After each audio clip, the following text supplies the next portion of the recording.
Welcome back, ladies and gentlemen. This is the Q&A show on Inside the Birds platform, YouTube channel. Just giving you guys the real deal each and every week. I'm one of your hosts, Jason Avant. I'm here with my main man, Quintin Mikell. Q, say what's up to the people. What's up, everybody? Sorry, I had to apologize. We're a day late. I felt like I was about to about to die last week or last night, man. I was sick as heck, but I appreciate you guys sticking with us for one more day. It's all good. Glad you're feeling better. All right. Thank you to Adam and to Jeff and everyone that's responsible at Inside the Birds, to the fans that are sending your questions in and also tuning in. We appreciate you guys so much. Email your questions to insidethebirds@gmail.com. Again, insidethebirds@gmail.com. Q! The Birds got it done against the Rams. It's always hard to beat a team twice in 1 year. They made adjustments, made the game a lot closer, a lot tighter. We pulled it out 28-22 in the waning minutes of the fourth quarter. Shut it down completely by the baby rhino himself, Jalen Carter. Q, what do you think about that win? Big picture thoughts. Yeah, man, that was a great game, great win. It was just, I don't think I've ever seen a game more exciting like that. I mean, it was just top to bottom on the edge of your seats. Good offensive line play from both teams, good defensive line play from both teams. You got the trash talk, you got the weather, you got, pretty good quarterback play, especially early. You got like, it was just good. And then we can't forget about Saquon, man, and the stuff he's able to do. It was just a tremendous game, top to bottom, man. I loved it. All right, let's start off with Saquon and the offense.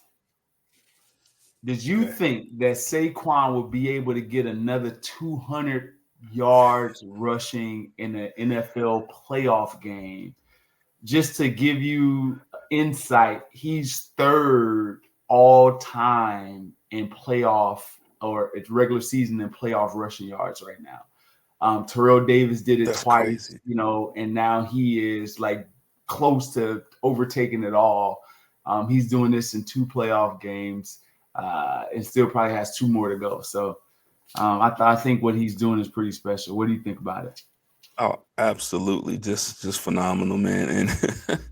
And to think that, especially the second half, all that snow come down and he's still outrunning everybody, outcutting everybody. I mean, it was just phenomenal to see that. And it just shows what a true talent he is. And, it isn't just, I mean, this O-line is phenomenal. Don't get me wrong, but it isn't just how good this O-line is. I mean, he's taking these things the distance. He's got great vision, cut back angles. I mean, it's awesome, man. And I think I saw a stat. So does that count all his playoff games he's played in, or just these 2? Just this 2 and the regular season and the playoff games. Like he's third all time in yards. That is crazy.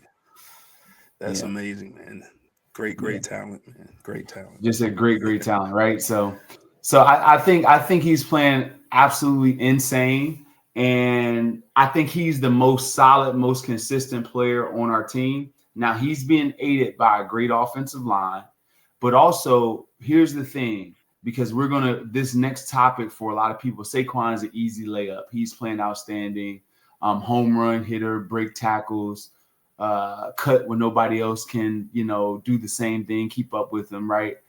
But the person that deserves a lot of credit in this area of the game is Jalen.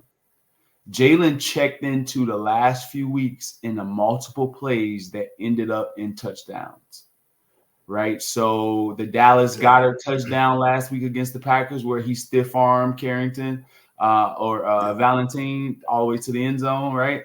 So that was a JalenHurts check.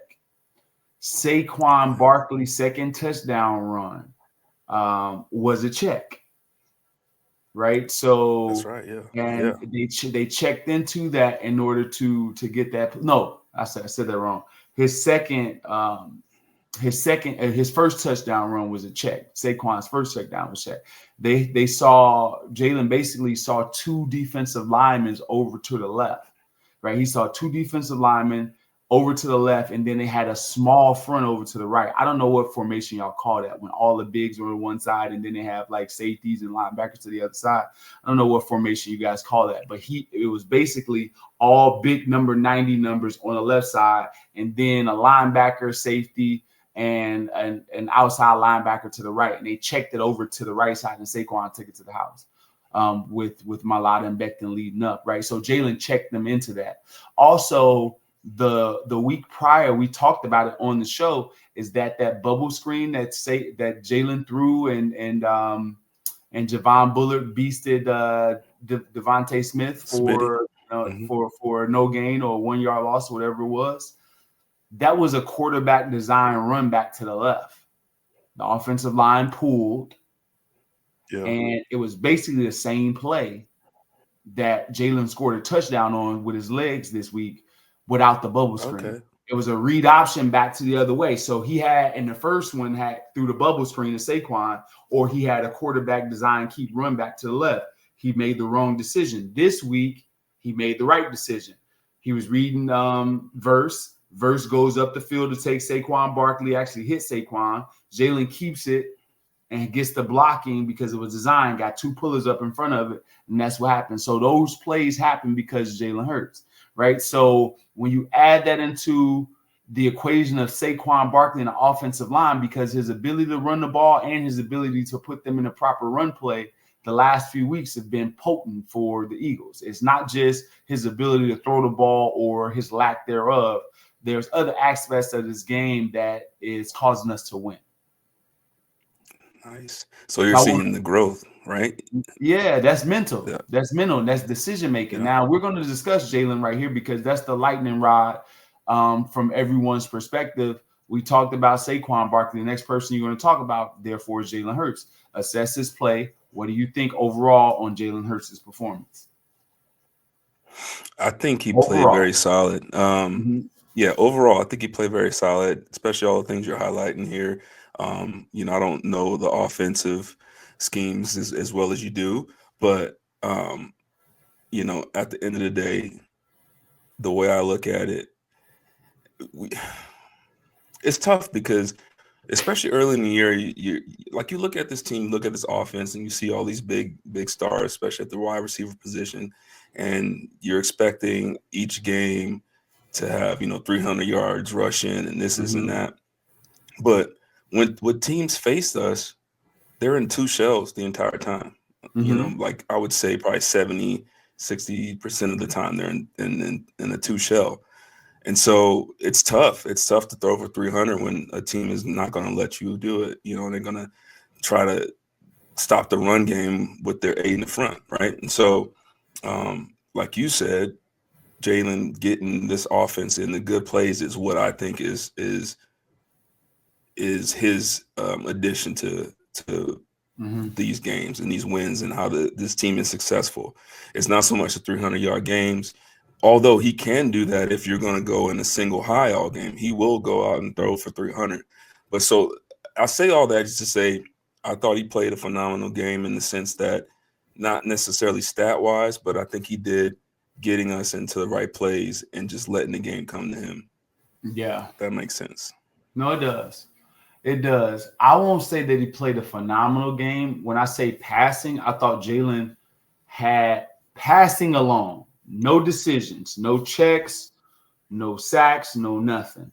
Passing alone, 15 for 20, 120 yards. When you really break that down, there's 3 plays that were catchable passes. A.J. Brown, alligator, one on a basic route that was from outside or a deep end. A dig route. Alligator arm, one of those. Jalen probably shouldn't have thrown the ball. He should have thrown it to Dallas Goedert right in front of him, right? Because it wasn't third down, it was second down. So he could have threw that ball to Dallas Goedert and got a first down. He tried to squeeze it into A.J. Brown, wanted to get him an extra target, and you're going to get hit anyway, A.J., so you might as well catch that joint, right? So that was one catchable pass that A.J. Brown had. Another one, He threw to A.J. Brown down the sideline. It was kind of underthrown, but A.J. had a great adjustment to it. Lost the ball because of the weather on the tuck. He caught the ball, went to tuck the ball away, and it slipped out. That's the type of stuff that happens in weather, but it's still nonetheless a drop, right? So right there alone, those two plays, that's a 15-yard play and a 45, 50-yard play right there. That right there is Jalen basically at, almost 200 yards. Then Devontae Smith got hit on a deep pass, a deep post, which he probably should have caught. And I always say this, is that in that situation, and this is something, for the viewers that we always give you a little bit more insight, is that Devontae Smith went up to catch the ball, and he went to hands catch the ball. But when you hands catch a ball with two people that are there and it's going to get to the ball before you can tuck it, what you want to do is you want to catch that ball in a cradle position close to your body. So therefore, when you get hit, it's already pressed up against your body. You can absorb the contact. So there's a proper time to use your hands. 99% of the time, you want to use your hands. And even with the body catch, you use your hands just close to your body. So that was a time to tight hand body catch that one in order to get a catch. And so if Devontae hear that, it gives you kind of insight of when you should cradle the ball. That was the perfect opportunity to cradle that ball next to your body. But nonetheless, that was still a 40-yard gain. So now you're looking at JalenHurts stats with 3 more passes at being about 240 yards, passing with a touchdown, A.J. Brown.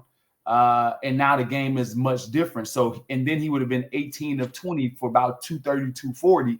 And a touchdown, that's totally different, right? So the 2 passes that he missed, it was one, I think he had to threw a terrible pass to Devontae on the sideline that should have been picked in the red zone. That was one. And then the other one was like an out route or something. I can't believe it was AJ or Dallas, but it was out on the right that he missed. That was the only 2 throws that he missed. So people that are saying that he can't throw, that's not the case. Sometimes he can't see. Sometimes there's sacks, like 4 to 7 sacks. I think 5, but 4 that I remember right away were on Jalen, all on him.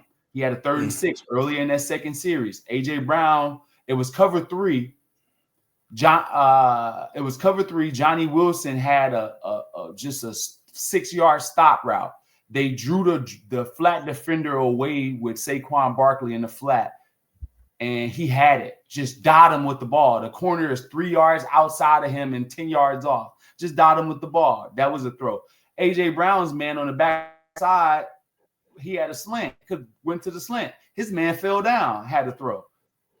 Got sacked, right? The 2 sacks before halftime, them on Jalen. Those are on Jalen. 2 sacks before halftime, just you can't do that. And then the sack and the safety when Dallas Goedert was sitting there like this, right in front of him. You can't do those. Right? So you have great decision moments by Jalen in the run game, but then you have like haphazard decision moments in the pass game. So you're stuck with, okay, he didn't turn the ball over. He throws the ball well, but he has to make better decisions. Do I think we can win a Super Bowl with it? Depends on who we play. Okay. Commanders, 30th in the rush. 30th in rushing. 30th team in the league in rushing. Can we rush our way to winning the NFC? Yes. The Bills haven't seen us. We probably can rush the ball on the Bills. But I'm telling you, a team that you will not beat with one trick is a team that got over 100 years of coaching experience. Andy Spagnuolo and Dave Tobe been in the league for over 100 years of coaching experience. You're not beating that team with just running. Yeah. You know what I mean? So it all depends on how that shakes out. So what I'm saying is that Jalen and his decision-making, not his throwing, his decision-making to get the ball to certain places and to check it down or not to take sacks, that's what needs to take place. Damn. That was long-winded, but yeah. No, that was good. And something else I noticed in this game, and we talked about it in the past, the double A gap looks. Do you think that that's messing with him? Because a couple times, they were giving double A gaps. One guy would go, one guy would drop. Then sometimes they bring both. But when teams do double A gap and they either send one and drop into a zone or they send both, it seems to really kind of mess him up. So I know for a fact that, maybe It's not gonna the happen this week. Commanders, but They did the Commanders the Come on, first man. game. Oh, did they? Yeah. Oh, that's right. Yeah. We talked about it. Yeah. So we gotta get that. So that's a scary look for a lot of quarterbacks because it puts the onus on a center to go in one direction and then the back has the next. So there's for a split second, it's going to be a guy breathing on you, and you usually got to hope that the back or the protection is picked up solid, right? So either you crash down with the guards and the center and leave the end open, or you allow the running back to get in position to block somebody. It's not the most comfortable look for him. Here's the thing that you can do in that situation. You can call more screens out to receivers in those situations. That's an easy, safe throw. You get what you can out of it. The ball is out of Jalen's hand. You got to block. They actually did that this week, and they had 3-on-2, but the receivers didn't hold up. Terry McLaurin had a 3-on-2 versus the Lions and took it to the house because the receivers held up, and they're smaller than our guys. You know what I mean? So, so Jalen can do that, but they got to have a game plan. Any A gap or pressure blitz with a 2 shell behind it is problematic for us right now. Like those blitzes with a single high safety is no problem because he can throw a slant or like a 50-50 ball to AJ. So it's no problem with that. It's when that outside throw is taken away. And that's what teams are forced to hit the middle. Yeah. Teams are taking away our slants. They're taking away our stops. They're forcing us to throw the ball down the field or something else, right? But stop routes and slant routes is what we do as the Eagles offense on the outside. And they're starting to get on that. They're starting to play tighter coverage on that. So now you're going to have to hit that deep end that AJ had. You're going to have to throw. And why doesn't AJ Brown run deep crosses? I don't know. That's a good question because he's got enough speed, and ain't nobody once he starts going, ain't nobody gonna tackle him. Cross. Everybody got enough speed. That turns into a touchdown for AJ Brown. Yeah, but he's relegated to a fade go ball, like a stop and go every now and again, a slant and a stop. That's his route. That's all of his catches. So it's no daggers, there's no deep overs, there's no post stops, there's no real post, there's no every now and again he'll get an out route. I will say that he will get like an out route or something like that on the sideline. We're talking about very few though, right? So, but there's no variety to him. Like he's not in advantageous situations. We know where he is all the time. You know what I mean? Yeah. So yeah. All right, let's keep moving along. Q. Okay. What do you think that the Commanders are going to do in order to slow the Eagles offense down? The Eagles offense, I think they're going to have to. I think they're going to have to load the box. Okay. They're going to have to load the box, stop the run game, and they're going to have to hope that Lattimore can handle AJ one-on-one. I mean, I can't see this defense holding up in a 2 shell the entire game.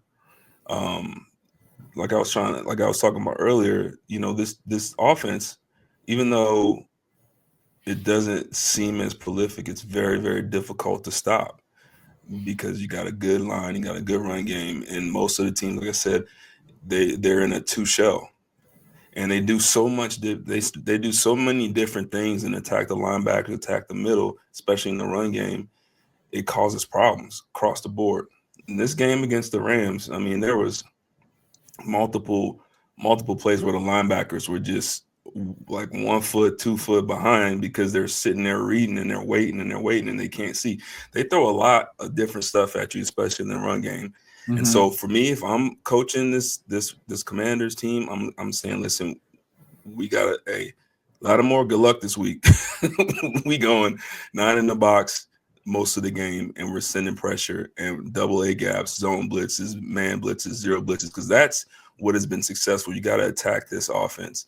And so if I'm the Commanders, playoff game, NFC Championship, let it all hang out. And so I think that's what they're going to try to do. What do you think?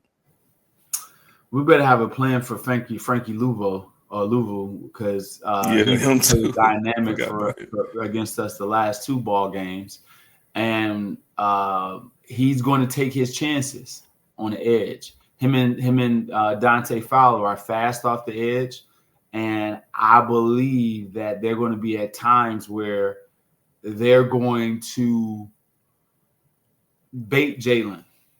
I will go halfway. You go halfway and and those 2 dudes are fast enough to do it, right? That they'll take the running back until Jalen declares and be able to try to run them down, right? So that's what I would do. I would try to do that most of the game. Like instead of I would go half the distance, right? I'm taking the running back, and then my athleticism takes over. So that's one thing. The other thing, especially with the knee injury, right? Yeah, especially with the knee injury. Right. So I'm taking the back. I'm taking the back. I'm not taking the back. I'm holding. I'm taking the back until I feel like he's in no man's land to keep it. Okay. You know what I mean? Ooh, yeah, I know exactly what you mean. They're going to surf it. That's similar to what the Bucs were doing against us, and also what the Bears did to us last year when we had a horrible game against them in Chicago that we ended up pulling out. So that's the type of defense. But here's the thing that gets kind of concerning is that they do have guys that can match up with us on the back end. Now, they can't match up with us all game, and they do have a dude back there that can't cover one of our guys. Igbenahi. He did good last game against us. We talked about that before. He can't cover. He's nickel. He's playing nickel right now. He can't cover. And Devontae, whoever it is, they need to match him up on him, and that's the matchup.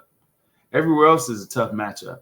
I think Dallas can beat Jeremy Chin, and I think AJ can beat Lattimore. I don't think you need to stay away from that. But throwing the ball at Mikey Sainristil on one-on-one jump ball situations is not smart. I know he's small. I know he is. I haven't seen this dude pick off pretty much everything, not just this past game versus Detroit, just him being at Michigan. If you throw the ball near him and he sees it, it's a good chance to get picked. He's a receiver. So it's like throwing at Trayvon Diggs. You're going to get him, but he's going to get you. You know what I mean? So when you throw it at him, make sure it's routes and it's not just a jump ball situation because he's going to win that. You know what I mean? So, yeah, that's my thought process. You're not just saying that because he went to Michigan, though, right? Nah, I just had 2 picks versus Detroit last week. Throwing the ball up at him. What you want me to say? What you want me to say? Nah. In that first game against us, he played pretty well too. That's the guy I thought you were talking about. The first. No, the first one 0. Sainristil. I'm talking about number 1. Yeah. My bad. Oh yeah, you all good.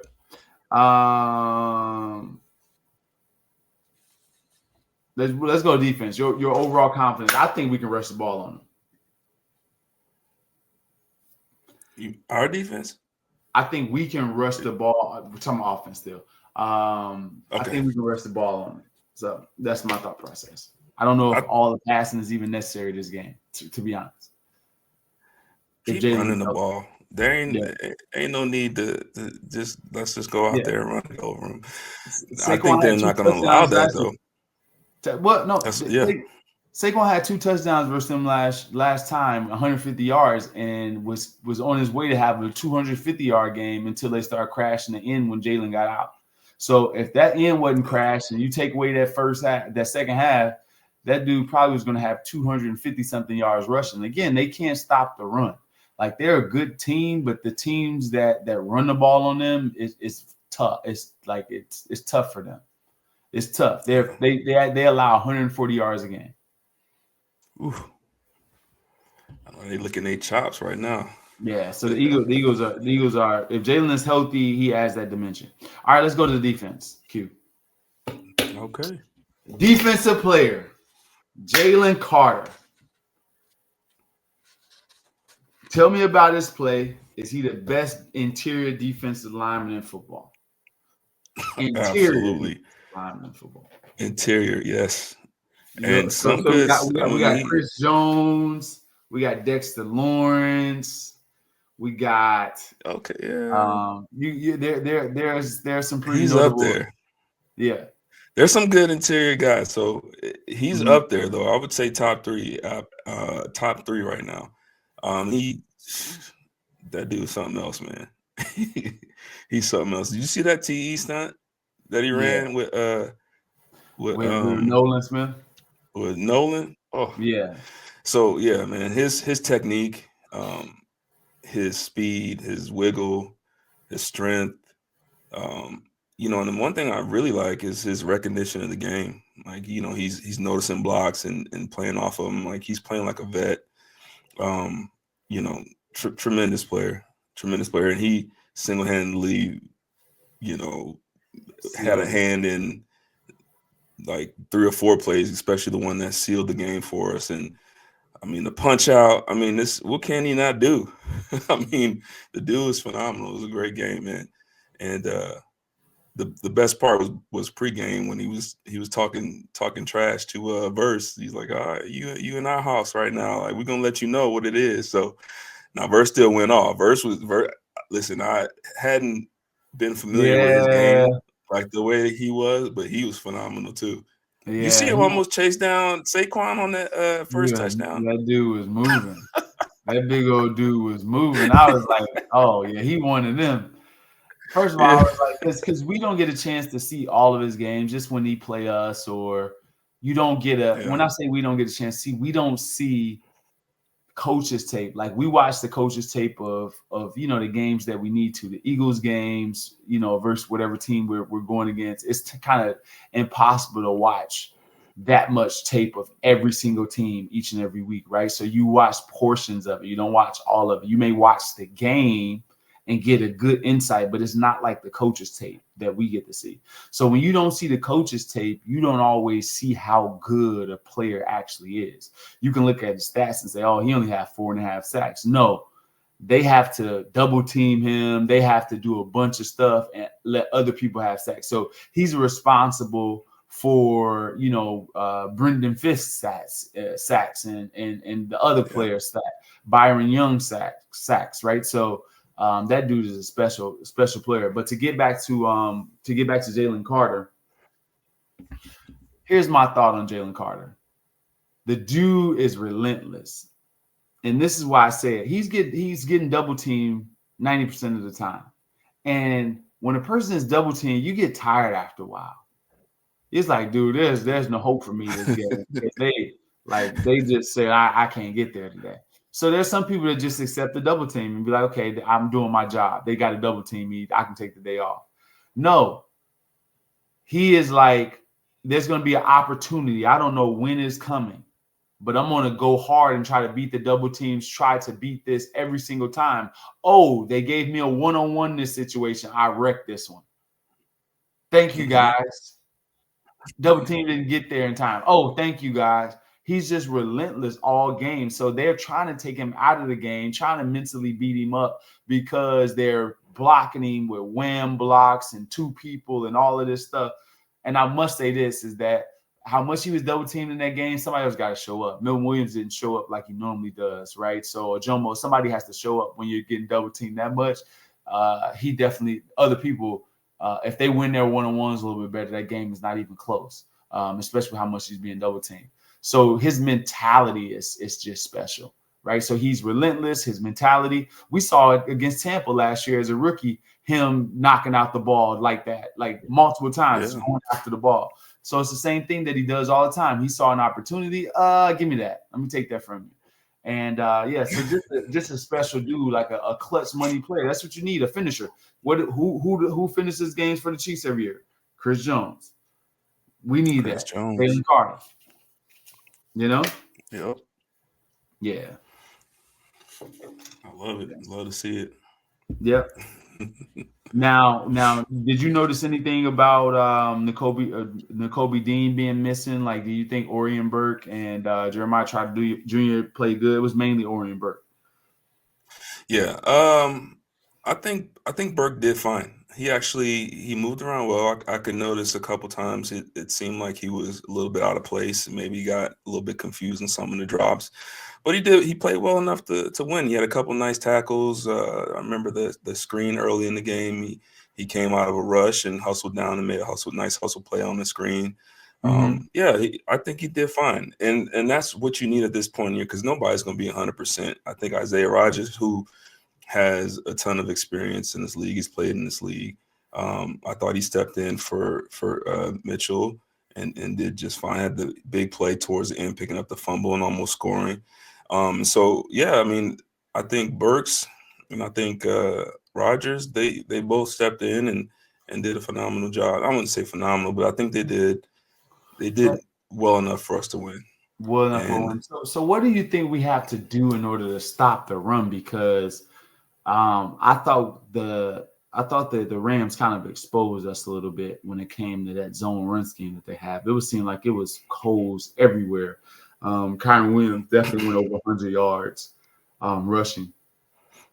Had a good average too. So what do you think? I thought the Rams 2 games this year passed the ball too much and for what was dictated, by our defense. They were clearly rushing the ball successfully, but they just, whether it was snowing or not, they we're a passing team. That's what we're going to do. Yeah, I would have stuck with the run a little more. I mean, and they're good. Their run game is really good. That zone scheme is tough. And to be honest with you, the only real way that you can slow that down is the defensive line has to step lateral and just create a fence. Now, when you hit that fence, right, there's going to be double teams. And we mentioned earlier about the double teams. Well, the best way to get those double teams off your interior linemen is the linebackers have got to get downhill vertical, right? So it's kind of like it feels counterintuitive, because as a linebacker, you're seeing the entire line going like this. So your natural reaction is to start to go this way with it. Well, that's what they want. They want you running sideways, so then they cut back off of it, or they find a hole, or maybe a defensive lineman nose tackle gets cut off, right? So the way that you do that is you get the double team off of them. So I want to see Burks and I want to see Bond when they seeing that zone run scheme, which I don't know if there's the Commanders run a whole lot of that. Yeah, the Commanders got zone in there, yes. Zone. So once they see that, and resist the urge to try to run laterally and get vertical, get those double teams off those big guys. Now, we do have to make sure we capture the edge. We don't let them get outside. So that's responsibility, whoever's the outside linebacker or nickel. That would be Coop, DeJean. If we're in nickel, that would be the sandbacker if we're in 43.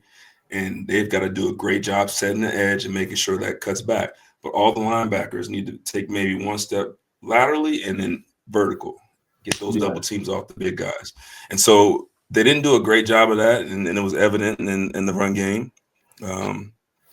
Hopefully they work on it a little bit more, because there was an issue earlier in the year, if we remember, where teams were hitting that zone run on us. And then the answer to that was some more exotic fronts. We went some bear fronts. We went to some I call it a swim front, where we have the two eyes with the 2 interior linemen. Some stuff with Zach Bond coming off the edge with an extra DN / lineman. So I do think that given this week, Fangio's going to come up with a good scheme, and they're going to coach those guys up. But the main thing is that the linebackers need to get more vertical and attack the gaps and get those double teams off the big guys. This is kind of nerve-wracking because of the tackles. I agree with you. The tackling. Tackling has to be on point. When we beat the Commanders, we tackled Jaden Daniels multiple times in one-on-one situations. The second time when they won, we couldn't tackle him at all. He had baby oil on. He was hanging out at Diddy. Right? So we couldn't get him, right? So we got to figure out a way to tackle this dude You know, so that's the thing. Like he was way faster than us. He destroyed our angles. So we got to be able to open field tackle him. And I think that's the biggest. Another thing too, they like to spread you out. They'll put a bunch outside the numbers. They'll put a trips bunch outside the numbers just so that third person has to be far away from the line of scrimmage, which automatically puts 6 people in the box. So now they have a favorable matchup either with the run or the keep, right? So, and that guy's kind of out of position naturally. So our guys have to win the one-on-ones up front, and we got to tackle when we get the opportunity to tackle Jaden Daniels. And also explosives. Explosive plays is how the mighty falls. That's how we fell the first game. Slay got beat on a go route. Quintin got beat on a go route. We blew coverages in the red zone. Gave up cheap touchdowns, gave up a seam up the middle, CJ Garner-Johnson, right? So there are so many plays that the Commanders get normally from blown coverages or just deep shots down the field. Let's make them do the long thing. He's a young quarterback that's used to getting his way. Let's make him play a way that's going to make him patient the entire time. Make him patient the entire time. Start, dancing to the point where he has to check the ball down. Let's see if he's willing to do it the entire time. Yeah. Let me ask you a question. So when you hear people talk about Jalen Daniels, besides like the him able to run, or Jade, my bad. When you hear people talk about him, what do you hear most of the time? When you say people, you talking about fans, or you talking about just fans or commentators, anyone? Yeah. It's. Or what do you see? What do you think about him? Yeah. So from what I see from him is that Vic Fangio said something today that was pretty accurate. He said that he's a young dude on his birth certificate, but with the tape, he's much older than that, or something like that. But he's not. He's an old man on the tape, or whatever he said. I thought that was pretty good, and I think it's accurate. The thing about him is that it's like he's been here before. It's like the dude has been here before. Yeah. He's super calm. He can make every throw. He rarely makes a bad decision, like in order to run or keep or like he's okay with even, throwing a ball. Like he puts the ball in the right situation majority of the time. So he's like way beyond his years when it comes to quarterbacking, way beyond it. And he has command of the offense. The things that they allow him to do in that offense is insane. Like it's just, and here's the thing. He reads concepts amazing. That's probably his best aspect, is like his poise, but his ability to read concepts. When I say concept, I'm not talking about the defensive concept, his concept. So they may have a 3-man concept that's in a bunch, and this guy does this and this, all of this. He finds that person every single time. That's so hard for a quarterback, because the offensive coordinator is like, hey, if it's this coverage, you got to do this. If it's this coverage, you got to do that. If this happens, is this, right? So that's a lot of information to give a guy. And then there may be a zone or whatever it is, and now somebody pops you don't expect them to pop. What happens is the quarterback usually pick 1 or 2 and say, okay, if they make it, then I'll throw them the ball. But if somebody falls down backside, he sees it. If somebody's out of position, he sees it. Remember that touchdown on the corner route in the end zone to Zacchaeus in that first game? That wasn't a design play for him. That he was the last read in that situation based on the coverage. It's cover 4. You don't throw corner routes in cover 4. It's a man out there. But one guy was out of position. He was able to see it. So he reads that whole thing very well. The whole Zach Ertz, delay up the field inside. A guy runs out. There's a bunch and it's across the field. Like he reads it all well. Like I've never seen a young quarterback read stuff this well. This is reserved for Patrick Mahomes. This is reserved for later in your career type stuff. The dude is special. Yeah. So and seeing that. Go ahead. What's that? And that's why we don't see much of those things in our offense, because JalenHurts doesn't read that as well. That's why we see some stagnant things of a stop route and a curl and a go and a this and that because Jalen doesn't read it as well. You get what I mean? Yeah, no, I get you. And that's why. So I asked you that question because the thing that I've been hearing the most about him all week is, and you said it. You said calm and you said poise, right? Like he plays with incredible poise, and I did see that quote from Fangio, which I thought hit the nail on the head as well. But when you're playing, he's still a young quarterback, and I think even though he plays with poise, even though he sees all that stuff, I think a game plan where you got to keep him off. You got to keep him off kilter, right? I'm not saying you got to go crazy and blitz. Change up the way your coverages look.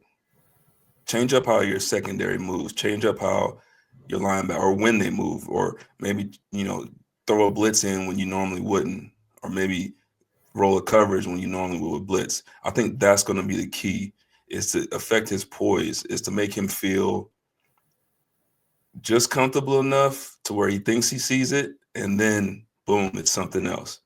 And it don't have to be all game. It's got to be early though. Start having him think, because he's too calm back there. Yeah, you got to affect that poise, even with a young quarterback.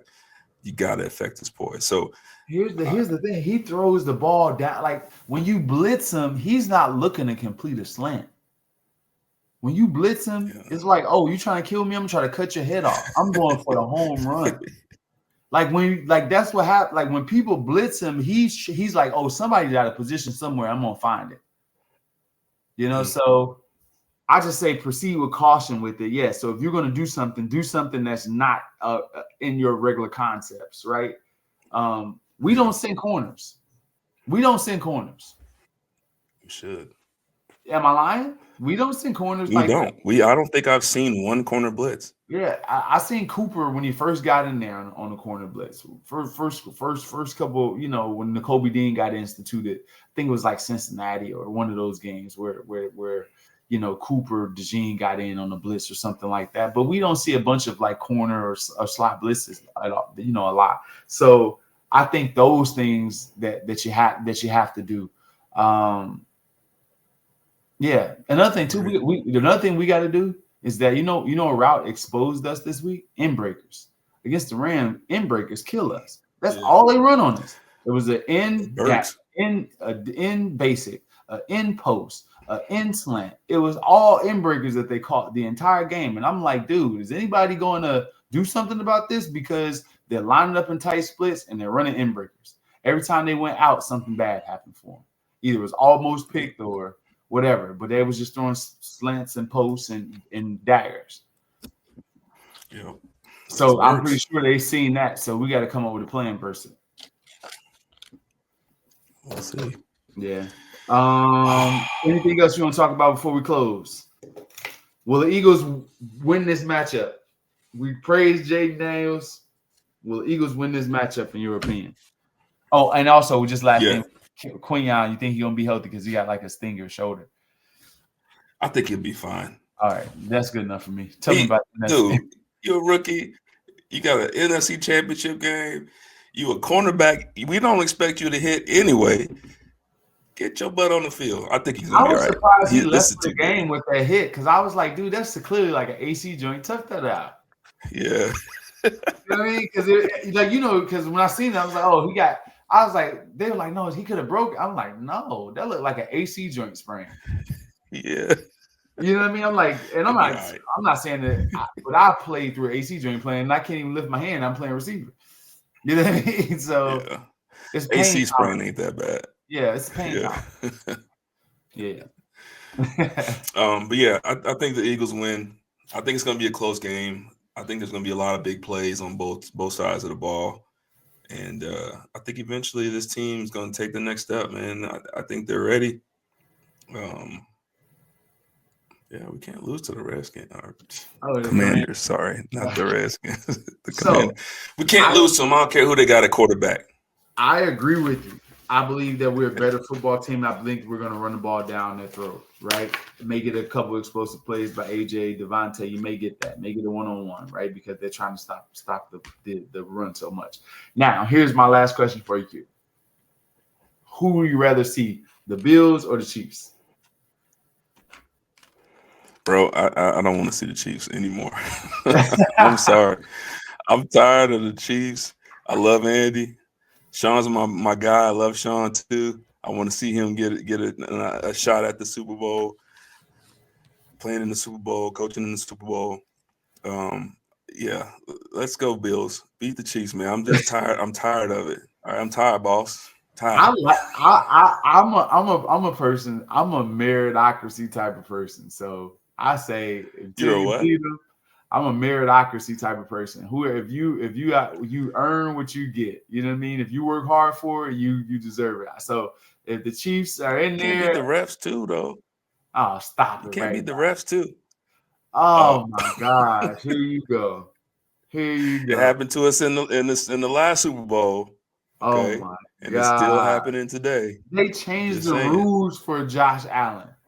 They literally have bro. changed the rules to Josh Allen. Because you play offense, so most of the calls go in No, y'all favor.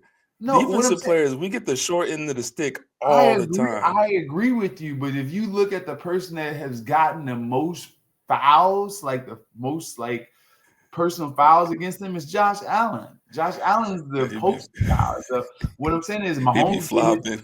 he get his preferential treatment. You're gonna get that when you're the champ sometimes. Which is all right. The same way with Tom Brady. You're gonna get that. You're gonna get it. Michael Jordan got calls. LeBron James get calls.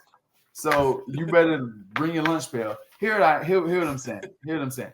I would much rather play the Bills in the Super Bowl, but I'm not mad that the Chiefs keep winning because they're doing what it takes to win. They don't beat themselves. Look at the Ravens the other night. The Ravens are a much better team than the Buffalo Bills. They are a much better team than the Buffalo Bills. But you don't see the Chiefs doing that. Yeah. You can say what you want about the Eagles. The Eagles not turning the ball over 4 times in the game, 3 times in the game when it's on the line. They're just not doing it. You know what I mean? So Jalen protects the ball. So I would rather see the Bills, but I'm not mad that the Chiefs keep winning. I'm not mad at that. I believe they deserve Well, fair enough. it. Yeah. All right, Q. You got the last word. Hey, man, as always, it's a pleasure, man. Before your last word, thank you to everybody for tuning in. Jeff, Adam, everyone inside the Burst. Thank you. Q, you got the last word. Yes, sir. As always, man, it's a pleasure.